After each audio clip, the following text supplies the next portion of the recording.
Hello, ladies and gentlemen, and welcome to another episode of The Work Shoot Show. Welcome back. I'm your co-host, Mr. Lyndon Burton, joined by my other co-host, Mr. Peter McGinn. How you doing this week, Pete, my man? Doing fantastic. We got done with the Rumble. Yes, sir. We get to do that personally. I booked my flight to Japan. I'm looking forward to that. I mean, it's a good week.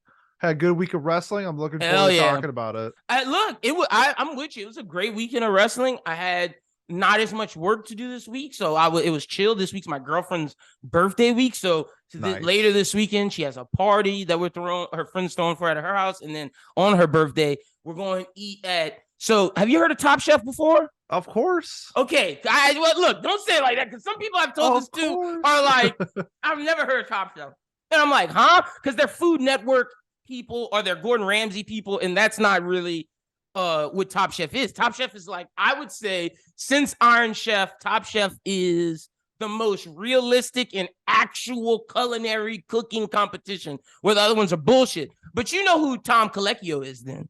I do know who that is. Okay, so Lafayette, my city, just got a chef who was Tom Colicchio's protege for like 12 to 15 years. Like, this dude apparently has opened Michelin star restaurants and just wanted to come back home and like put his city on the map. So we're going there. And like, he just opened. He didn't even have a phone. I called his cell phone to make res. He was like, damn. What you coming for? I was like, oh, it's my girlfriend's birthday. He's like, don't worry, I got you. I'm gonna hook it up. I was like, whoa, hey, this might be expensive, but he's gonna cook his ass off. I'm hype.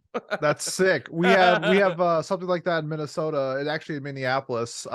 One of those, he might have been under him too, but he has like 5 restaurants. One's like a Michelin star restaurant. We took our mom there for Christmas. I mean, that was badass. The best meal I've ever had in my entire life. I could only imagine, and that's how I'm feeling going into this. I don't want to go with expectations, but when you say you're Tom Colicchio's protege, I have instant expectations. It's like it wasn't like a meal, it was an experience. Yes, okay, yeah, I'm hype. Like everything from like the pre-dinner drinks to like the appetizer, it's like a show, to the meal, to the dessert. Yeah, I'm hype. It was worth every penny. Hell yeah. Well, I'm excited. Well, I'm hungry. I'm getting dinner right after this. So we both had good weeks, but great week in wrestling. Also, I want to tell you, we're not going to talk about it, but I'll give my thoughts like at the end. I watched Vengeance Day. My girlfriend was like, they had a girls' night the other night, so my friends were busy, so it was just me and my pup. I literally bought some crawfish and just sat down and watched Vengeance Day. Okay. And it was pretty good. I will give my thoughts on it. I think the best I'll save it for the end. Okay. So today we're gonna be talking Raw. We're gonna be talking WWE, reviewing the Rumble, talking about the road to WrestleMania. Real quick, just to get it out of the way, because AEW not doing anything crazy. But the most recent badass thing, and when we talk about WWE, I think that this is my biggest negative with AEW. They don't have any storylines that I'm interested in. They might have the best in-ring wrestling, but they don't have like major stories. And I guess the most major one right now is the Samoa Joe Wardlow stuff. Yeah, I'll say that's the one I'm looking forward to the most. Same. And so we had the Wardlow match again. I mean, not the Wardlow, the Samoa Joe match against Darby Allin, which was phenomenal. So Darby's going to acting, so Samoa Joe won, and then Wardlow comes out. Let's talk about it real quick. Man, that spot, the exposed wood spot, bro, dude, my shoulder just hurt. My favorite spot was like Samoa Joe. They like Darby like pulled the stairs out. Samoa Joe threw him into the stairs. And he missed. He double somersaulted. He somersaulted over the stairs and then over the barricade into the stands. And I thought that spot was. He just did it so fast. That was crazy. It seemed like a glitch in a video game. Do you remember the spot where Darby set up the table and it looked like Samoa was going to throw him on the table, but he didn't throw him on the table. He threw him next and he hit the fucking curtain and then the ground, and Excalibur's like, whoa! Yeah. Dude, it was a brutal, brilliant match. I wish Royal Rumble had a singles match like that. Yeah, no, I agree. When we get to our ratings, it's kind of we'll talk about it. But yeah, that was an amazing match. But the most important thing was Wardlow comes out at the end. Wardlow, I don't know if I like his new haircut. Yeah, it's whatever. I mean, I'm so a big He even did Wardlow the fan, spike so in the front, like yeah. I don't know. Maybe somebody could hire him a stylist or something. He But need one bad. But is this Wardlow getting his title? Are they just gonna give it back to him, or I think they should. I think Wardlow should own some form of medal I around his agree, waist. but they need to get build it up, make Yeah. me want it. So when we get to Revolution, but how isn't Revolution like 2 weeks away? It's in March, if I'm not mistaken. Okay, I so actually there's have some a buddy time. going to that. Yeah. Oh, So, nice. yeah, Okay. that's it. I think that one's in San Francisco or Oakland. And I got a buddy in the Bay Area that's going to that. So Nice. I'm super jealous of that. But Okay, so that go seems like ahead. that seems like the perfect spot for Wardlow to win the belt. Okay, so I just pulled up their pay-per-view schedule. So there's nothing right now. Break on the Beach was assumed February 2023, but I'm guessing since it wasn't confirmed, they're not doing it. So I assume the first one is Revolution, which is March 5th. And if that's the case, that'll give you all of February to build up Wardlow and Samoa Joe. Yeah. Because you need to. Yeah, for sure. 4 segments or something like that. That's enough. Yeah. And I guess the Daniel Bryan MJF storyline is the other one, but I'm gonna be honest, not interested in that one as much. They've done a bad job. Like, I don't care that Bryan Danielson's going through this gauntlet to get to MJF. Like, I need MJF doing more stuff because it seems like he's been not really on TV. Yeah, nope, I agree. It's not bad, but I guess when I expect MJF and Daniel Bryan, I think I expect a little bit more. I do too. So, and I think we've been spoiled with the bloodline. I think the bloodline spoiled us, and we're not getting many stories like that. Like the John Moxley Hangman story is better than the damn championship story, which is true. Which is sad. True. AW, pick it up, because right now WWE's kicking your ass storyline wise. Yeah. In-ring wrestling, y'all are killing it. So let's get to it. We might as well review the Rumble first before we talk about the road to WrestleMania. Go ahead, take us off, my brother. This is you kill it on this. All right. Well, I think we should start how the Royal started, and that was the men's Royal match. Rumble, okay. With Gunther and Sheamus starting it off. How did you feel? This was a fantastic Rumble. I loved it. I've been a Gunther fan for a very long time. I still wish he was fat, but I've seen the transformation, because I didn't know how crazy it was. I saw the transformation the other day on an IG post that had all of the versions of him starting off in the Indies. Man, he was big. Like, he was boy. Keith Lee big. Like, he was huge. Yeah, he's like huge. He's like tall and wide, and he lost a lot of weight. I see it now. I bet he lost close to 100 pounds. Pete, it might have been more. Like he lost easy. He might have been 3+. Like, if he was 360 something or like 370, I could see him down to 240. Like, easy. Yeah. It's cool, and he's only let's see if he's gotten good or something. Yeah, true. But okay, I'm gonna say this. You said it was a good Rumble. I think the matches were good, but I'm not gonna lie. The way me and you were discussing, I think they accomplished a good Rumble in the sense of the matches, but in the terms of surprises, there was not a single one that like, even Edge coming back, we knew was like, we talked about that happening. Like, there was no surprise in the men's Rumble that really got me hyped. I thought the women's Rumble might have been better because it was more surprises. We got Dark Asuka, we got Chelsea Green. There were a lot of cool shit happening. Whereas the men's, it was like, oh, Cody's coming out 30th. Cody won. Yep. It's like Logan Paul coming out at 29. Logan Paul being in it is fine, but Logan Paul coming in at 29, I didn't like. I wish he came in like in the middle, and I think that should have been reserved for a bigger spot. Also, the Ray thing, they didn't even acknowledge it. Like, that would have been cooler if they would have did something with it. Because that was my whole idea. I was like, Ray didn't come out. There's another participant. Like, I was people are saying Ray still won the Rumble. Yeah, I was really hoping like maybe there'd be like a 31, and it is The Rock, because I was really hoping The Rock would show up. And everybody, baby, oh man, everybody I saw on TikTok was like, where the fuck is The Rock? Meanwhile, my ass is just in there. Where's Matt Cardona? Right. And then the Jay White thing. I know Jay White. Literally right after we dropped the pod, me and you were texting in our group chat, in our Discord. Shout out to our new Discord follower, Davey. Thanks for joining, brother. Enjoy having you. More of y'all. If you listen to the show, come join the Discord. We talk to y'all. I promise you'll have a good time. But so we were talking in the Discord literally right after we dropped the last episode, and we were like, man, Jay White has a match like in a couple of weeks. There's no way he's making it in the Rumble, and we didn't realize that until it was too late. Yeah, I still wish they could maybe got something to work, because now I don't think if he does come to WWE, it will be day after WrestleMania, which is fine.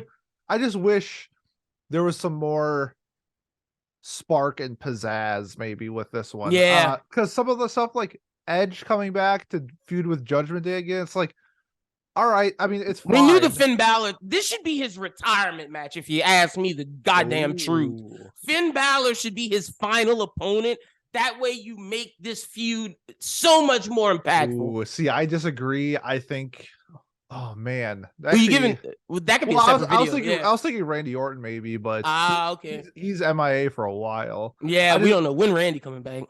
I don't want to say too much negative stuff about the men's one, because I thought for the most part it was good. It was pretty good. I did like the Sheamus Drew McIntyre stuff. I did too. They did a lot where it's like Drew's not really doing anything. I mean, Sheamus has the Brawling Brutes. Like maybe Drew joins the Brawling Brutes. Okay, so their team that they were called the Banger Bros. Yeah, but they had to change the name because they didn't realize of Bang Bros. Bang Bros. Yeah. Let's say want to be porn stars. That's pretty man, I'm trying to think of what else that I didn't really like. Oh, Beth Phoenix's spear on Rhea Ripley was awful. Oh, in the men's part, yeah, that was one of the worst spears I've ever seen in my entire life. Yeah, that was pretty bad. and the missed opportunity. I wanted this so bad. I wanted Elias to come out, get eliminated like and then have Zeke, yeah, and then shave, and then come out as Ezekiel and do some like Mick Foley stuff where he did like all three of his characters. But you know what I think that is? I think that is more. I think if he actually liked the Ezekiel character, he'd have did it. I think that was like some Vince McMahon shit that he just didn't fuck with. Because sucks. If you notice, Elias is back as like Elias, and like Triple H is letting all the people come back as the people they are, and I don't think he liked Zeke. I really don't. Damn, that sucks because I did. I did too. And then the other thing I didn't like is Cody winning. I don't think he should have won. It doesn't make sense to me storyline wise. I thinking about it now, I wish it was Sami Zayn winning the whole thing, because now we have Sami versus Roman at Elimination Chamber, which has no stakes. Like, because Cody's fighting Roman at WrestleMania. Can we talk about this after we do the review? For sure. Because I have because I know how you feel, and I posted a TikTok about it, and I have and you know I'm a Cody Rhodes fan. I have an explanation that I think can maybe help us, and I use stuff that Sami Zayn said, because I think it was smart of WWE to let Ariel Helwani interview Sami Zayn, because that interview told us a lot. That was a great interview. Yeah, and I'll get to it after we finish the review, because we can't skip past your numbers. Those were my qualms for sure. What was your qualms? Then we'll get to the good stuff. Besides the surprises, I think to your point about Logan Paul, I needed him early. I didn't like that he eliminated Seth. Like, I understand that we at this point, Seth is someone that they think can put over anybody. But come on, man, you got to give Seth something. Like the fact that his WrestleMania match is about to be Logan Paul and he'll probably fucking lose is kind of like damn, we're doing my man Seth dirty. Yeah. Also, qualms. Trying to think of some other ones besides the surprises. I don't want to just be the snob that was like, yeah, we didn't get enough surprises. Wham, because there's a lot of fans who are doing that right now. I'm trying to think of some other. I think more of my qualms come later, if I'm being honest. Like, I enjoyed it for the most part. Besides the surprises, I think my biggest qualm is having. No, I have one. Okay. For what I'm going to say later about Cody should have came out at 5, 10, 15. You should have made him go through the ringer. And I get you did that with Rhea at 1. But God damn it, putting him at 30 is a disservice to what you're about to do for him to get to WrestleMania. Agreed. So that's my thing. I'm cool with him winning, but God damn it, you should have put him at 10. Like, make him go all the way through and prove like, hey, I'm back. Like, it's real. So all right. Well, let's talk about the good then. Now we got the bad out of the way. It's not even a bad thing, but it's just a mistake. It sucks that Kofi got hurt He couldn't do Yeah. like his spot. But his foot didn't hit the ground though. But yeah, but zooming like, in. But he hit his head. He hit his head, and it was pretty clear that they were trying to do something, and it went a little bit wrong. So that kind of sucks. Yeah. The positives. So going back to earlier, I'm a huge Gunther fan. He killed it. Gunther made a fan out of me. I'm not surprised that they pushed him the way they did, or pushed him in general, but I am surprised how much they pushed him. See? Because now he's the longest rating like in-ring Rumble participant ever. I think it's because after WrestleMania, Roman's gonna be not wrestling. And I think you have to have Cody, someone there to be a heel legitimately for Cody. I think Gunther v. Cody is the post. Like, if it's time to push him, which I think they're going to be damn close. If you're not going to do Gunther v. Brock for the Intercontinental, which I don't think they're going to do because I think they're saving Brock. Either. I think they're saving Brock for the U.S. with Bobby and whatever they're got going on with Theory. I think Gunther is about to, Imperium's getting the push. Gunther's going to be the next heel, and I think when that's the time, I think that's when they're going to put the belt on Imperium. Do you think Gunther's losing? Who would Gunther lose the IC title to then?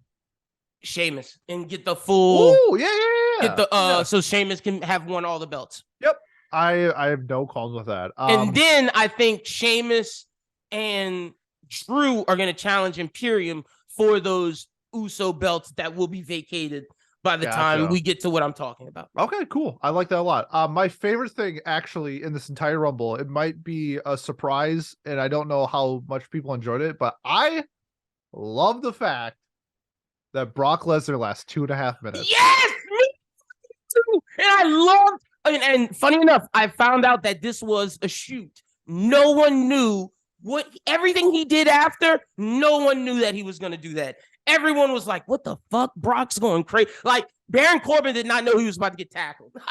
Damn. That's wild. Yeah. He had to just go with it. He was going to get eliminated early. So that's why he didn't give a fuck. But still, just a random Brock tackle. That you didn't know about. Brock went crazy. And apparently Brock was like, it's for my story, guys. I made it better. Which he did. But damn, bro, you got to tell people you're going to tackle. Give someone a heads up, bro. Yeah, because you don't want to get them hurt or something like that. Because when you expect it, you can brace for it. Yeah, you can brace for it. Yeah. Mm-hmm. But that's why it looks so real. If you because no one knew. Everybody was shocked. Yep. And I've also been a little down on Ricochet. I really liked Ricochet in the Rumble. That's in my pros as well. I loved Ricochet. Another pro I have is I love Judgment Day. Like, they said they were pushing Judgment Day to the moon. They are. Like that. Like, Dom looked good. Yeah. Finn looked good. Damian Priest looked good. They all looked good. Dom's getting heat. Like, he is. I hate him, and so that means they're doing their job. It's working. Yeah, he's a fucking snake, and I hate him. That's it. That's it right there. Also, shout out to the Street Profits for their San Antonio Spurs wear. I thought that was a nice little touch to like the city that they were in. I like it, but I'm just like, what are we doing with them? Like, I love them. Oh, they're in limbo. Yeah, like they're just mid carders, man. They're like, just chilling right now, which I know. Kind of sucks, but. Yeah, it is sure. They should just turn them heel to see what they can do because right now they're not doing a whole lot. I agree. So what you got? You got a rating for it? I mean, in recent years, this is probably this is up there. This was pretty good. I'm gonna give it like 4.5 Gunther chops. Ooh, out of 5? Out of 5, yeah. I thought it was a very for the most part. I mean, it was over an hour long. It didn't feel like it. I had a lot of fun with a lot of different things, whether it was Sheamus, whether it was Gunther. Well, just like the fact that Sheamus is still entertaining me at this point is just like a surprise. And he's older. He's as old as Finn Balor, who people think is like young as hell. No, like, 40-something. Yeah, Sheamus is still in his prime. He just started early. No real. I would say like the only thing that would like really negatively affect it was like the Ray thing that was just never addressed. I feel like that was set up for something that could have been like a really good moment, and they kind of just threw it by the wayside. And then our own expectations. But like even though I don't like Cody winning, I thought the story that they told made perfect sense and it worked out. So for sure. I would have booked it differently, but yeah, it was a really, really good Rumble. So I'm not that much lower than you. I'm not in the 3s. I'm 4 Cody neck tats out of 5. Nice. So but I'm just letting you know for anytime we got a Cody match, I'm doing neck tats. Like Nice. I like that. So we got 4 neck tats out of 5. The only reason why it's not higher to your rating is I'm telling y'all now, it's my personal expectations for it. I just like, because I'm a Cody fan, you should have had him go longer, do more matches. I understand he just got cleared, so maybe that was a saving him type situation. But surprises, I needed something, and I think the women's match, whether or not you feel the in-ring stuff was as good, I'm gonna give it a higher rating due to the fact that I liked it more. Right on. I felt more surprises. So 4 Cody neck tats out of 5. Love it. All right, let's get a stinker out of the way. Bray Wyatt versus LA Knight. I'm so upset. I feel like when they shut the lights off, I was like, oh, this could be something really cool. And then it looked like a rave. And then it's just like, why is there glow-in-the-dark confetti on the ground? This doesn't do anything. What's the point? They made $1 million off of the match. That was the point. I get it. And like the whole like idea behind it is fine. It just was really poorly executed, I felt like. This was something I was ready to talk to you about, not to cut you off. But I want to ask you, I think there's 2 parts of this, because we both know the match was shitty. I think I think the components of this to talk about are 2 things. One is, how do we feel about Bray Wyatt? 2, how do we feel about LA Knight? And they're both different answers for me. Bro, people hyped up Bray Wyatt, and he did not live up to it in ring. Like, to me, like, all the hype of him setting up the Firefly Funhouse, all of that, I don't feel like it's been executed. And I saw someone tweet this, and I thought this was a funny tweet. Shout out to Andreas Hell. He said, people thought Bray Wyatt was going to be the Undertaker. He's turning out to be Gangrel, which I was like, oh, that's a burn. I love that. How do you feel? Because like, Bray he didn't live up to expectations, if I'm being 100% honest. I don't know if it's them, like, talent, like, not letting Bray go longer. Like, this match, it was 5 minutes. It needed to be 15 minutes. They needed to give us a show, but instead it was a spectacle. Not even a spectacle. But it wasn't. Yeah. It was like a middle school talent show. it was a middle school talent show as an ad. Like, it was like right idea, really bad execution, and then the whole Uncle Howdy missing LA Knight. LA Knight did his best. He even like turned over the try to like, give the land. It's like, wow, that was awful. And then on SmackDown, just having Bray sitting in the rocking chair and Uncle Howdy turning, like, looking like, I'm just not invested anymore. I'm not out of it, but like, it's losing me. Yeah, I understand. And to your point, I think that's more fair. I can't say I'm out of it, but to your point, I think you said it better than me. They're losing me, and they're losing me fast. Yeah. Now LA Knight. Yeah, dummy. Dummy. Look, I can't explain how fast this dude has jumped into my favorite wrestlers. Like, active wrestlers, he's now in the top 10. Like, he might even be top 5. Like, I went back and watched old Eli Drake matches. I've listened to all of his interviews. He just did one with Chris Van Vliet. This dude is a star in the... I watched SmackDown this past Friday just to see if he would talk. Every Friday, I'm going to be watching to see what's up with LA Knight. He needs to be, because SmackDown right now, when you look at Raw, you have Seth, you have Cody, you have Bobby Lashley, you have Austin Theory. There's a plethora of stars. SmackDown feels starless. They need to push LA Knight. They need to. He's got the look. He's got the charisma. He can wrestle, and he's the best talker, arguably, in WWE. They have to like let them hook. Like, let him go. Like, not let him go in that way, but like, let him like be free range and do whatever he wants with it. But it's like, it's not Bray Wyatt's fault they gave him 5 minutes for this match. Like, that's fair. I feel like Bray did the best that they could for a 5-minute match. But this was like a really bad SmackDown match. This wasn't a Royal Rumble match. No, I agree. And it was bad. Yeah, I'm giving it 1 can of Mountain Dew. Oh yeah, I'm giving it 1. Yeah.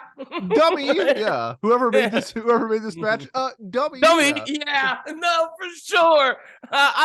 Hey man, I love LA Knight. LA Knight, if they don't show you love in wrestling, just know the Work Shoot Show loves you, and there's a role for you. You can go be Rick Flag in the new DC universe. Love I it. tweeted it. He looked perfect for it. So yeah, shout out to All LA right. Knight.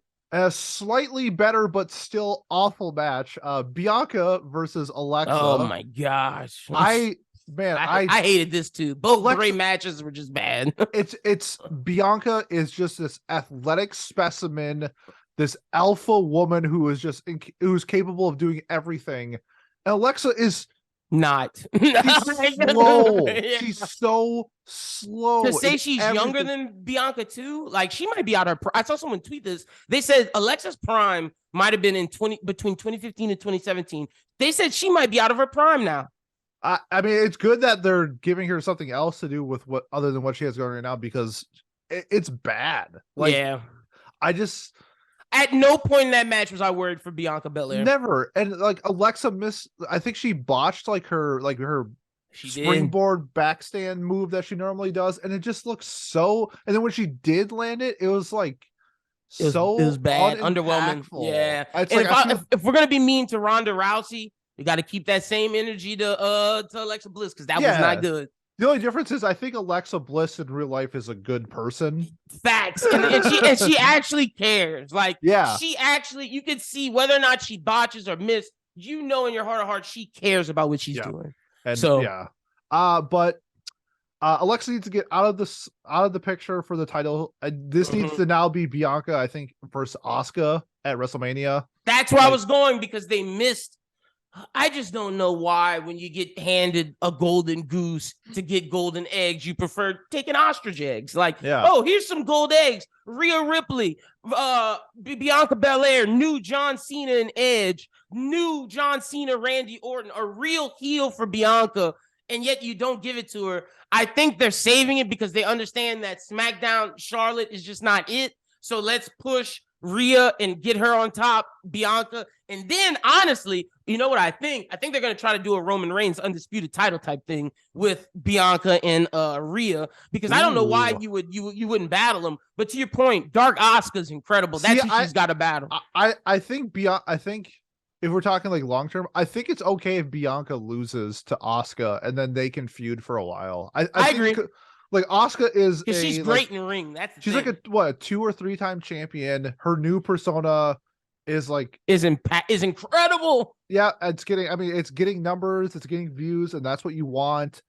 You can have Asuka win it at WrestleMania and lose it like 3 months later back to Bianca. That's fine. You could have Asuka win it at Elimination Chamber and then have Bianca win it back at WrestleMania. Sure. Yeah, do something like that. I think that'd be great. But for this match, man, I was trying to think of, man. I'm at the same level as the Pitch Black match. It was a little bit better than Bray Wyatt's match. I'm going to give this 1.5 botched springboard handstands. What's her character's name? Sister Abigail? Is that her name? Or is that's Bray's finish? But I mean, it's kind of hinted like, yeah, that is Sister Abigail. All right, because I'm giving this 1.3 Sister Abigails out of 5. All right. It was bad. All right. Now let's get back to something that's good. The women's Royal Rumble match. Incredible, man. Every problem that I had with the men's was answered in the women's. Dark Asuka, Chelsea Green, Piper Niven.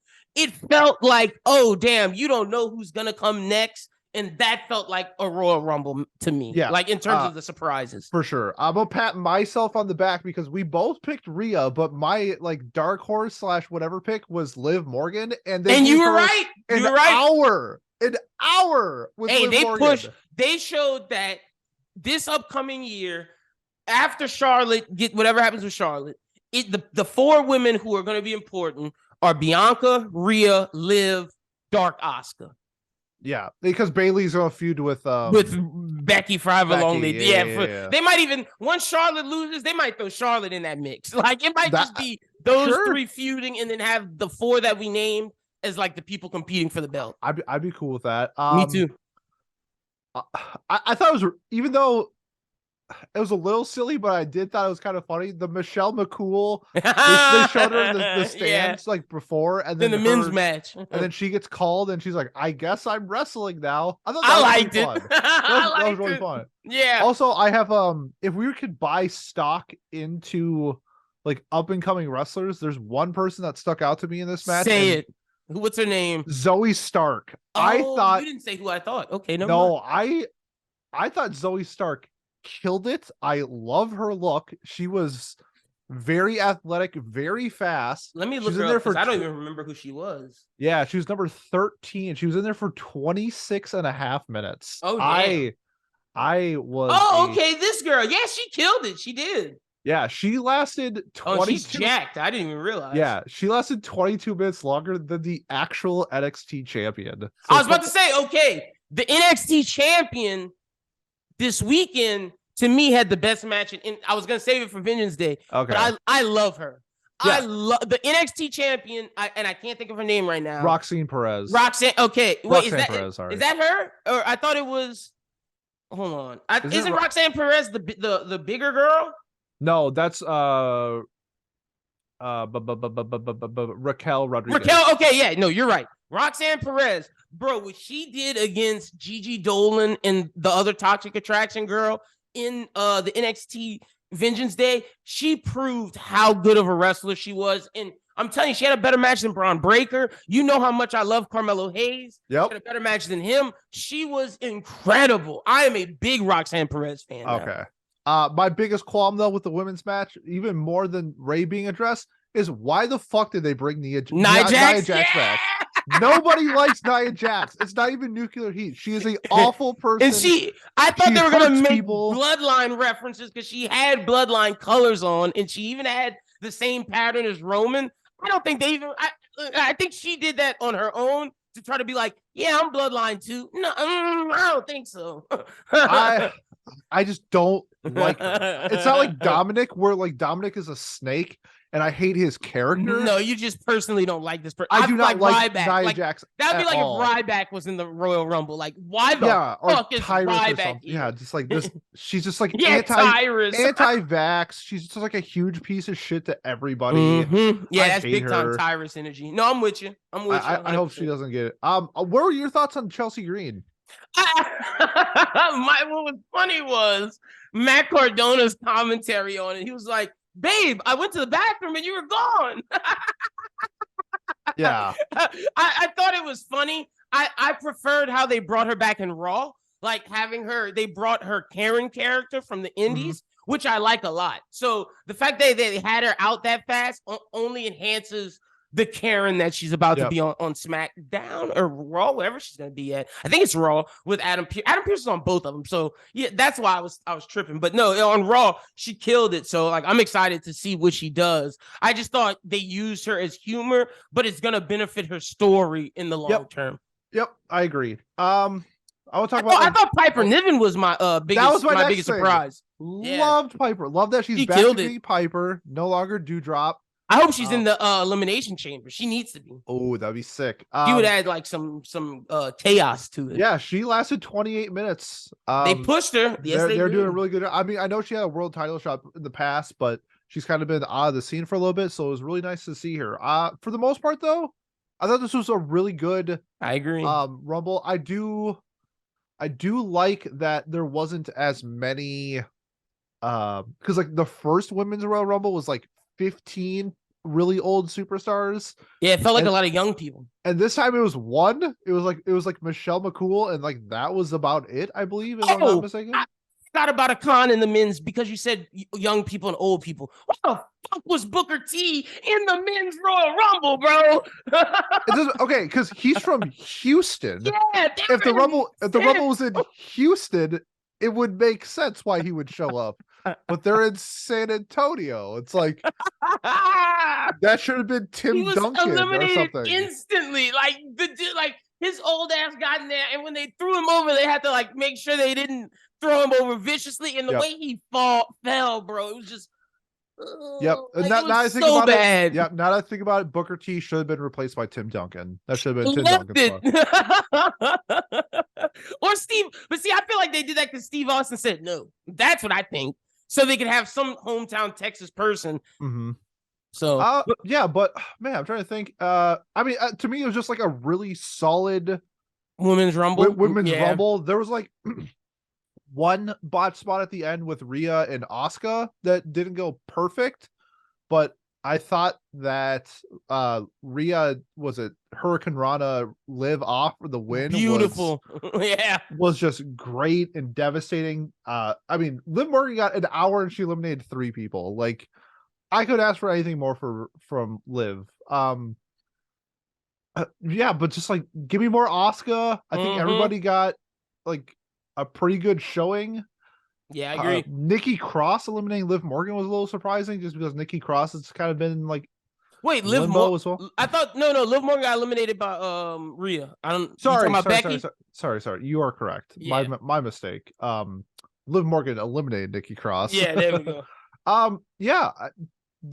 I just thought it was like solid. I think you're a little bit higher on me. So do you have anything on your end that you want to talk about that I maybe missed? You covered everything that I liked. Also, I like the Becky coming in as the man and just like doing her thing, and then having Bayley eliminate her. I like that adds to their story. But I'm giving this same score as the men. 4. I'm gonna go 4. Rhea Ripley's biting the rope at the end. Talk about a beautiful pick for her wrestling career. That pick of her biting the ropes is iconic. Gonna live on forever.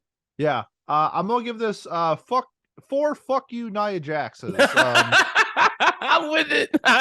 Yeah, just a really solid women's rumble. Yeah, yep. I agree. Now the main event that was more about the story than the 100%. Like, if you ask me to rate it, like we can just let's get the rating out of the way so we can talk about, and that'll lead into the road to Cody and everything.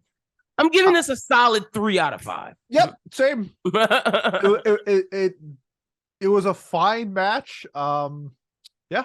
It wasn't bad. Like, there was nothing. It was fine. But it just the story and everything was better. So, boy, Kevin Owens being hung with the handcuffs, and then having Sami be like, Roman, you're better than this, and then like him getting in his face, smacking him, saying, you're my family. If my family, do this. And it was back to what Kevin was saying about how they're just going to keep using you and throw you away. And when he hit Roman and everyone gasped and they started saying, fuck you, Roman, when he was leaving after they beat his ass, and Roman was like, we're at war now. I was like, yes, my tribal chief, I acknowledge you. Yeah, you're a villain supreme. To tell Solo we're at war? Oh, that's some villain shit. Yeah. Man, there's just like a couple great storytelling moments from this, even from the beginning with Kevin Owens sitting on top of the ring. Yeah, and having Sami behind him. And Sami on the other side, just staring at each other. Oh, man. Jay, like, questioning what he should do. Jay was Sami. People are obviously saying Sami's the MVP, but if you want to say who's like the person who's winning the championships for them that's not getting any respect, it is Jay freaking Uso. Yeah, his was great. I thought the storytelling was fantastic. My only complaint is that their match should be at WrestleMania, not Elimination Chamber. Okay, so let's do it. So I think what is going to end up happening is this. I think Jay will not be on TV until the Elimination Chamber. Yep. Even though they have a SmackDown match this upcoming week for the tag team championships, I think what's going to happen is Adam Pearce is going to have to cancel that match, and they might end up doing it on the Elimination Chamber. But Jay will not go. Jay will not show up until, or they might do it after the Elimination Chamber. Jay will not show up until Sami Zayn is about to beat Roman Reigns. About to beat him, and then Jay Uso's gonna show up and super kick the shit out of Sami, and boom! And then you see that? That's what Triple H wants, for the fans to then be, holy shit, we're flipping our hate from Roman to Jay Uso, and then WrestleMania you will get Jay and Jimmy Uso versus Kevin Owens and Sami Zayn for the tag team championships. Love that. And let me tell you why, because I thought of all of this after I listened to Sami Zayn's his interview. When I think Ariel asked him this so he could prove, I think the answer Ariel wanted was the answer that you wanted, and the answer that Ariel himself wanted of, can you be the face of the company? And Sami Zayn was honest. He was like, I could be a champion for like 3 to 5 months, but in terms of being the face of the company, I don't know if that's me. Like, I could do the Fallon interviews, I could do that, of course, but in terms of being the leader post-Roman, I can't do that. And I thought that was awesome for him to be honest, because Sami Zayn is awesome, but is he a starting quarterback? Nah, he's probably like a great receiver. Like, you know what I'm saying? Oh, yeah. Yeah, you can be Tyreek Hill and still win MVP. Yeah, exactly. 100%. So when you transfer that heat, and let me tell you how you finish it, because Cody, in his interview, said how multiple people wanted to go and help Sami and KO out there, but they couldn't. I think when Jey Uso comes in and transfers the heat from Roman to him, the Usos in Solo will jump Sami, and freaking Roman will be looking, and out comes adrenaline in my soul, something, Cody Rhodes. And you can even send KO out. You could send KO out too. They both run out and they help Sami, and Roman and Cody face up. Cody hits him with a Cody cutter. He leaves, and Roman says, WrestleMania, me and you. And then boom, you build the storyline. Love that. Yep. But I thought of all of that after watching that Sami interview, because I agree with you. It's the thing that's with the Acclaim. Like, Sami's white hot. But to your point about how you can beat Tyreek Hill and still win a championship, there are multiple people in this to where it's not just Roman and Sami. We have to give Jey something, because Jey was just as good in this bloodline thing. So let's make the heated match of, we always want to see Sami and Roman, but we really always want to see what would happen if Jey Uso and Sami went at each other. And I think that's what we're going to get. I love that. And it's not like, okay, so this whole storyline has been flawless. Mm-hmm. I have no reason to doubt that it's not going to continue to be flawless. It's just like right now I'm nitpicking. No, you are, and I think you're doing it rightfully so, because it's been so good that you don't want to just say, okay, Sami gets beat at Elimination Chamber, it's over, on to Cody. No, that you can't end it that way. You have to get it to WrestleMania, but you have to do it the right way and make sure all the players involved get their screen time. And that's the way. And honestly, if they were ballsy, screw Charlotte headlining WrestleMania night 1. Screw that. Have the Usos versus Sami Zayn and Kevin Owens in night 1. And have Roman come out at the end and say, no one can stop this bloodline. And then night 2, adrenaline in the soul. Like, just end it, baby. And to Cody's story, let me just tell, because I've been waiting to talk about this for you go off. For Cody's story, my thing is, it's beautiful because you get, the whole thing has been this bloodline. These are the people that have been pro WWE. Their whole family's been killing. The Outcast, who is the hero, who everyone loved, Dusty Rhodes' son. It shows, and I think Cody was smart choosing his song of wrestling has more than one royal family. Everyone thought that's a shot at Vince, which it probably was. But the fact is, you can use it now to say the Rhodes versus the Anoa'is. And that's a beautiful story in itself. Oh, yeah.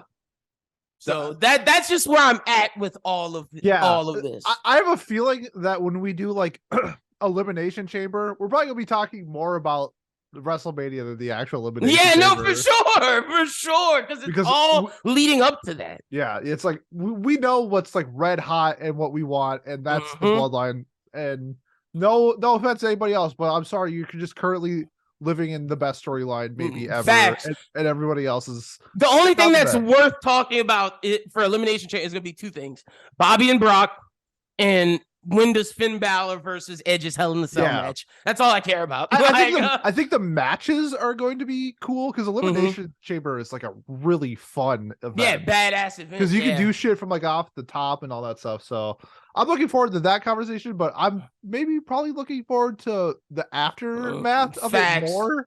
So Facts. we'll get there when we get there, but it's just fun to think about. But to your point, like they have to do it the right way. They Yes. have to, because you can't just say, "Oh, Cody and Roman, y'all fuck Sami Zayn, y'all take this, y'all eat it," and you can't do the Vince way. Triple H, you've been so good so far. Make this payoff. And honestly, I truly feel that Sami, Roman, and them want to make it work too, because they understand that they have potential. If you're Roman Reigns, you have to think, okay, they hated me at the beginning of my career. I turned my career around, became arguably one of the best heels of all time. They won't call me the GOAT because of Steve, because of The Rock, because of John. But you know what they can't take away from me is if I have the best storyline ever. Like, and I think they understand that that's possible. And I think Cody understands that that's possible for him to be like, think about if you're Cody Rhodes. You don't want to just come in and be the guy that fucks this up. No, you can be at the back end of it, the hero of the best story of all time. Like you got to try to make this succeed somehow. For sure. Yep. I couldn't agree more. So like that's where I'm at with it and all of this. I was waiting to pitch it to you because I thought of it. And I was like, man, I know Pete doesn't want Cody to do this, but there's a way for this to work if they tell it. And I think it hinges on Jay. And I think SmackDown showed that when people were like, where's Jay? We want Jay. I think that showed that Jay had just as much heat. So you can do Sami v. Jay. Yep. Yeah. I think so too. I think that wraps up our. That's everything. That's all I had. After I said that ending part, I was like, okay, if Pete wants to talk about something else, we can. But that's all I got. just overall, very solid pay-per-view. At least great way to start the year. I'm just happy that the dud matches were quick. Yeah. So for the most part, like overall, great start to the year for pay-per-views. Will it be the best pay-per-view of the year? Not even close. No. Yeah. Not even close, but it was a very good Rumble. Yeah, no, I agree with you 100%. Well, Pete, tell the people where they can follow you at on social media. Yeah, if you want to follow me on social media, best way to contact me is on Twitter. What do you say, Annie? What do you say, ANI on Twitter? It is my anime handle, but that is where I am most active. Otherwise, join the Discord. We can talk wrestling and whatever. Facts. Y'all join the Discord. The link will be in the description. Thank you to everybody for listening to this episode. The next episode we have will probably be next week when we preview Elimination Chamber, because that's in 2 weeks. So you'll have a preview episode. So don't worry. We'll be back pretty soon. But follow me at LynBWT. Follow BrosWhoThink at BrosWhoThink. And if you follow us at BrosWhoThink, you'll find all our content. We dropped a Manga Melee episode, some One Piece stuff, BrosWhoThink podcast, a lot of good Bros Who Binge content coming this week. We're going to fan cast the new DC slate. So a lot of good stuff for y'all to be looking forward to. But until the next time we speak, y'all have a good one. Be safe and peace.